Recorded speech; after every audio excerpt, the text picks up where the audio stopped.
What's up, guys? Today we are getting started at the Lamborghini of Kitchens framing. So we got all of our lumber dropped. We got our LVLs, 2x8s, and everything is going in. We met with the engineer last Friday and he gave us all of our specs and build outs. We have the guys here prepping all of our beams. I got all of our hangers and we're ready to get started. This is where a huge portion of the change will happen and we are ready to go. We have our beams going in, which is gonna allow us to open up the floor plan and it's gonna really make it look like our new space. And these beams are massive. So we have 18-inch LVLs that are going on either side of this new dining area. And these LVLs are 18-inch depth and they're 3x. So there are 3 of them that are gonna be sandwiched together by our LVL screws over there. When I talk about 18-inch, that is the depth of our LVL. 18, they come in 24s, but 18 is usually as big as we need when we're doing these type of floor plan alterations. It usually fully suffices. Honestly, these are even pretty big, but we're doing 2. We have one that's a girder truss over there, and then we have the whole roof line being supported here. So our engineer wanted us to use the 18-inch depth. Additionally, on top of these, we are going to be putting 12-inch LVLs above here that will sit on top of our new beams. And that is where our joists will hang, so that way we can get rid of this wall as well. Another thing that our engineer called out is the fact that even though this wall doesn't necessarily look load-bearing, we have a furnace / air handler up top here. So there is a little bit of weight that's going to be resting here. When we remove this, our engineer called out for us to double up all of these 2x8s. So all of these 2x8s will get a double up.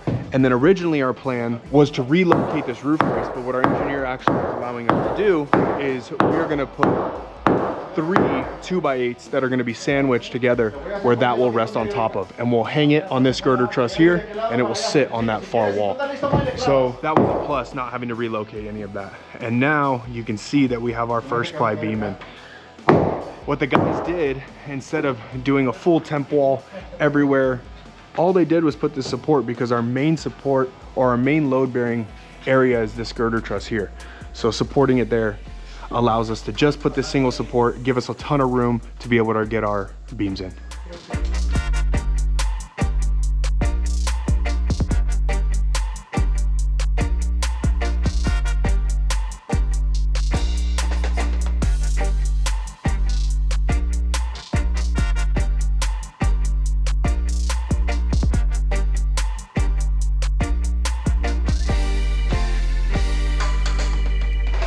All right, guys, so in this time lapse, you can see the guys are putting in the 2nd and 3rd ply of our first beam. Then Pedro's gonna jump right over into sistering the 2x8s. They're gonna triple up one of the 2x8s for the roof bracing. Then they're gonna jump over to the other side towards the entertainment center and install our 2nd drop beam. That's also another 3-ply drop beam, 18-inch depth. They're gonna be removing that interior wall, and now they're starting to plan out for the pantry. So they're laying down our bottom plates first, and then we're gonna start installing our studs here. That's gonna frame out, they're gonna do the full doorway, and then we are approaching completion for our framing. The guys are gonna start now doing their blocking. This is for the cabinetry. They're gonna do cabinetry blocking for uppers and lowers, and then they're gonna also do some horizontal blocking that'll prevent from twisting, as you can see there. Pedro's really good with this stuff. He really makes sure to pay attention to those details. Quick break from the build. This one is for you out there, the go-getters, the grinders, the crew, putting in work on the sites day after day. I want to introduce our new sponsor, Braintree Nutrition, and their newest product, Brain Water. You ever hit that 2 p.m. wall on the job site where your brain feels like sawdust? That's why me and the guys on site have been using Brain Water from Braintree Nutrition. It's smart hydration for the brain and body and keeps you dialed in like a laser level.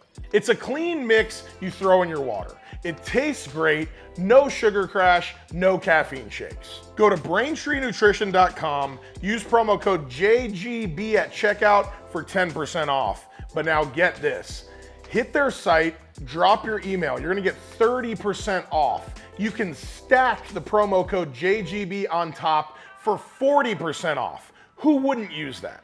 Huge shout out to Braintree for the sponsor. This stuff is awesome. Now back to the build. The majority of all of our structural is done. We got our new floor plan laid out. We have a couple of small fur outs and things we need to do from a design perspective, but for the most part, we're complete with our framing. So if you want to take a look, we have this whole area opened up now. So if you couldn't remember from before, we had a wall going through the center. We had walls that were walling this off, and this was almost 2 separate rooms. And you can see just the size of the walkways that were in these 2 separate areas. This acted as like a bar butler's, and this was a side offense and an entrance to the backyard. You could tell where our old wall was.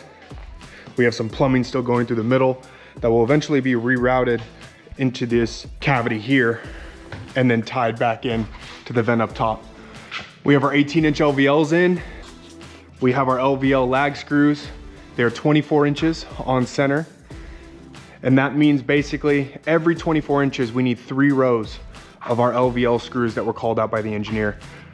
It'll be in the bottom third, the center third, and the top third, and that's gonna be on both sides. We have our other beam installed here as well, and it just really opens up this space. Now you're gonna be able to see your bar to the left, both islands continuous all the way back to that amazing vent hood that we're installing there. And that's really gonna be the centerpiece and the focal point of the entire kitchen. And our goal ultimately with the layout was to make it one continuous room that you could see all of the picturesque points throughout, from the entertainment center all the way here. We have our butler's pantry now framed up, which is awesome. So this whole back wall, starting from here, will be cabinetry, and then cabinetry turning, and our fridge is gonna be on that wall there. But when you come into the butler's pantry, it's pretty awesome. We have 16-inch cabinets going in here with 12 uppers, and then we have some floating shelves on either side of those uppers. So it's not standard 24-inch cabinets, which will give you a pretty decent walkway. We have about 28 inches of walkway space. So it is a little tight back here, but it is extra storage. We have a small sink. You're not gonna be doing a ton. It's not a prep kitchen. It's not a scullery, just some extra storage walk-in pantry. We had a little bit of dead space here. Unfortunately, it was really hard to incorporate this space. We hate leaving dead space, but it was hard to incorporate this space based off design. So we decided just to kill it. We'll have our cabinetry end here, and this will be a little bit of dead space. We're gonna find some, hopefully some utility. We'll run some vents and things like that through there, but hate to see that. One thing I do want to touch on really quickly that has been something that's incredibly helpful for our cabinet makers and just, you know, building in general is blocking. And this is blocking for our cabinetry. It just really helps when you have this blocking behind in order to secure your cabinets. You don't have to necessarily find studs. So it's very helpful for our cabinet installers when they get started. And then there is a slight difference between the blocking that's here and the blocking that's up top. So if you can see, this blocking is on edge, and that's to secure anything, uppers, lowers, things like that. This blocking up here actually helps prevent any twisting in the studs. So we have 12-foot ceilings here. You know, we could have honestly done 2x4s with a lot of horizontal blocking, and that would prevent twisting, but we decided to go 2x6 and sacrifice this space just to make a stronger wall. And then we added our blocking there to prevent any twisting. Once you get over 10 feet, you need to really start utilizing the 2x6s. And then one thing that our engineer wanted to make sure we called out is if you see all of these 2x8 joists, they're actually sistered now. So we have double 2x8s that are running across this span. If you guys don't remember, we had a wall that was right here. And although it wasn't fully load bearing, we had a roof brace here, and we also have a ton of weight for the air handler that's up top, right here and back there. So the engineer, even though it wasn't fully load bearing, decided that we needed to reinforce it. So we doubled up all of our 2x8 joists going across and resting on that wall there. And then for the 2x8s where that roof brace was sitting, we actually did a 3-ply. We added 2 more 2x8s there just for some extra strength. And then we also have some more roof bracing up top, if you can see, which is why we did a double 2x12 header there that allows those to sit on top.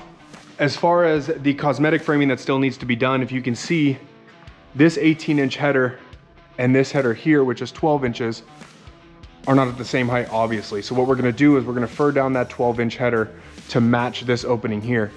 What that'll do is that'll also match the rest, so it'll be a nice thick header up top there, rather than looking inconsistent throughout the home. Additionally, if you can see, we have a wall that's built out there, and that's to match this other side and give it symmetry. But what we need to do now is match this same distance on that side, and that will act as an end barrier for our bar. We are getting close. It's starting to take shape. Now we're on to our electrical, plumbing, mechanical.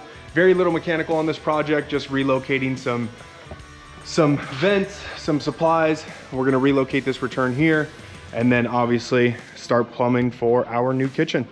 One more thing that I wanted to touch on as well is the difference between a drop beam and a recess beam. So when we talk about a beam, it's either steel or LVL, right? Steel or lumber. LVL is an engineered wood, but that's what you see here is LVL. So we have LVLs here. And what I mean by drop beam is it's actually under the ceiling. So under the previous ceiling, and it's carrying the load ahead. And everything is sitting on top. That is load bearing. And then the other type of beam is a recess beam. And that's this one here. This is where our joists are hanging on that beam, and the beam is actually sitting on top of either a wall or another beam. That means that we have a flush ceiling here. So instead of our drop beam where our ceiling comes down, back up, and then down again, this ceiling will remain flush, and it's actually recessed up into the attic. All right guys, so that concludes the framing portion. So we're pretty much done. Like I said, we have a couple more cosmetic fur outs and fur downs that we need to do. But for the most part, all of our structural is complete. I think that, you know, the guys did an awesome job. Everything is super clean. We kept the job site really clean. Shout out to Pedro and his guys. They've been amazing. So next up on this project, we are going into plumbing, electrical, and now with a little bit of a surprise, low voltage. You know, you can't really tell what's behind the walls, you know, when you're starting. So we came across all of the low voltage running through these cavities. So we'll have our low voltage tech come in, start to trace some of these wires and make sure that we can get everything back. At the end of the day, if the client has an expectation and wants, you know, what was here as far as speakers and sound system and stuff, we got to make sure that we can handle that. So we'll address that, get all of our electrical and plumbing in, and then we are on to sheetrock. I'll catch you guys later.